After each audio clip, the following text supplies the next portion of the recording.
गोरखपुर पहुंचे उत्तर प्रदेश रोडवेज कर्मचारी संयुक्त परिषद के प्रांतीय महामंत्री गिरीश चंद्र मिश्रा का रेलवे बस स्टेशन स्थित रोडवेज परिषद के क्षेत्रीय कार्यालय में भव्य स्वागत एवं अभिनंदन किया गया।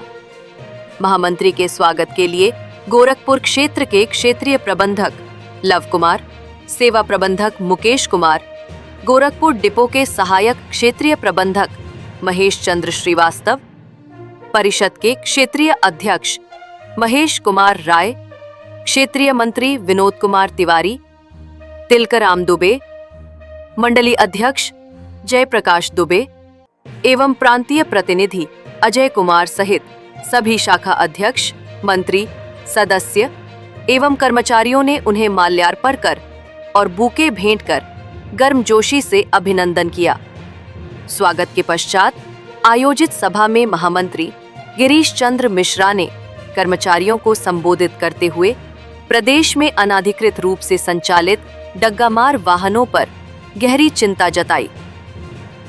उन्होंने संगठन को मजबूत बनाने की अपील करते हुए कहा कि सभी कर्मचारी परिषद से जुड़ें और एकजुट होकर अपने अधिकारों के लिए आगे आएं। इस अवसर पर मीडिया से बातचीत करते हुए महामंत्री गिरीश चंद्र मिश्रा ने कहा कि संगठन की ताकत से ही कर्मचारियों के हित सुरक्षित रह सकते हैं। हमें मिलकर न केवल अनियमितताओं के खिलाफ आवाज उठानी है, बल्कि निगम की स्थिति को भी सुदृढ़ बनाना है। जब कारपोरेशन लगातार शुद्ध लाभ में चल रहा है, नेट प्रॉफिट में है, कैश प्रॉफिट में तो पिछले 15 साल से है, नेट प्रॉफिट में कारपोरेशन चल रहा है और ऐसी स्थिति में भी परिवहन निगम के कर्मचारियों को महंगाई भत्ता जो उनका that is the part of पे वो ड्यू डेट से न दे करके और वो डेट ऑफ ऑर्डर से दिया जा रहा है। इस तरह से कर्मचारियों के साथ महंगाई भत्ते जैसे स्वीकृति में भी राज्य सरकार अन्याय कर रही है, विभेद कर रही है। साथ ही साथ संविदा के हमारे यहाँ तमाम साथी हैं, मैं समझ रहा हूँ कि इस वक्त जितने रेगुलर कर्मचारी हैं उससे 3 गुना संविदा और आउटसोर्स के कर्मचारी हैं। तो वो संविदा के कर्मचारियों की भी तरह तरह की तमाम समस्याएं हैं। मैं समझ रहा हूँ उनके जो पारिश्रमिक की दरें हैं वो बहुत कम हैं। मिनिमम वेजेस एक्ट का कोई यहाँ अनुपालन नहीं हो रहा है। कम से कम जो सरकार का ही फैसला है कि कम से कम न्यूनतम मजदूरी इतनी होगी तय कर रखी है, वो भी तमाम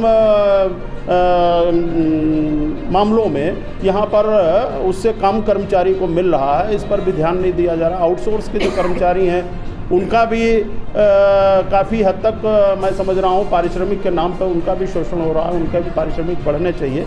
इस तरह की तमाम चीज़ें, संविदा के कर्मचारियों की कठिनाइयाँ हैं, रेगुलर कर्मचारियों की कठिनाइयाँ हैं और संविदा के खुद राज्य सरकार ने 24 फरवरी 2016 को शासनादेश कर रखा है कि 2001 तक जितने संविदा के या दैनिक वेतनभोगी कर्मचारी भर्ती किए गए हैं उन सब का नियमितीकरण कर दिया जाएगा और सारे विभागों में लगभग हो गया है।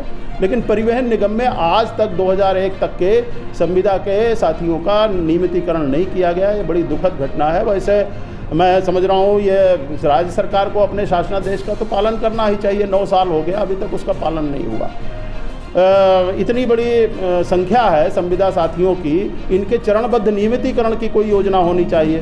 तो ऐसी कोई योजना, इनकी कोई नियम कायदा कानून बनना चाहिए, इनकी कोई नियमावली बननी चाहिए, वो भी नहीं है। 20-20 साल से, 15-15 साल से, 22-22 साल से लोग काम कर रहे हैं। ये उनके साथ अन्याय हो रहा है। रोडवेज परिषद इन सारे मामलों को लेकर के अभी तो बातचीत के माध्यम से उसका रास्ता निकालने की कोशिश कर रही है। पिछले दिनों हमने आंदोलन की नोटिस दी थी, लेकिन कुंभ मेला आने की वजह से निगम प्रबंध के अनुरोध पर और इस आश्वासन पर कि ये मामले हम निपटाएंगे, हमने अपने आंदोलन को स्थगित कर रखा है। आने वाले दिनों में अगर निगम की समस्याएं और कर्मचारियों की समस्याओं का समाधान नहीं होता है तो निश्चित रूप से स्थगित आंदोलन अमल में आएगा और वो आंदोलन काफ़ी आगे बढ़ करके जब तक समस्याओं का समाधान नहीं होता तब तक वो आंदोलन रुकने वाला नहीं है।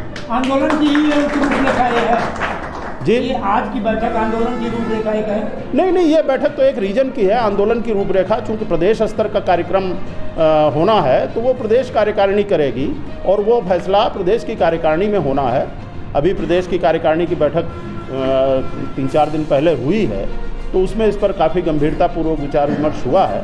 हम मैनेजमेंट को कुछ थोड़ा सा समय और दे रहे हैं और अगर चूँकि इस बीच में हमारी अभी 21 अप्रैल को वार्ता मैनेजिंग डायरेक्टर के लेवल पे हुई थी, तो अगर वो मामले जो हमसे तय किए उन्होंने आश्वस्त किया है, अगर वो मामले क्रियान्वित नहीं होते हैं, वो जो आश्वासन हैं वो अमल में नहीं लाए जाते, तो निश्चित रूप से स्थगित आंदोलन प्रारंभ होगा।